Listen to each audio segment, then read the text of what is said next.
How to customize notifications in Google Chat. Let's get started. Launch your Google Chat app. Make sure you have already logged into your account. You will land to the home page. Now head towards the conversation for which you want to customize notifications. All you have to do is long press on the conversation.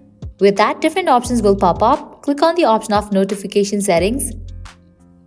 Now you can set it to notify always, notifications off, or mute conversation.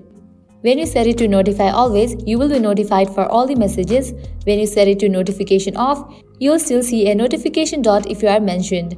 When you set it to mute conversation, you won't get any notifications. So check in for the option that is suitable for you. Now you can head back. So this way you can easily customize notifications in Google Chat. By applying the same process, you can customize notification for other chats as well.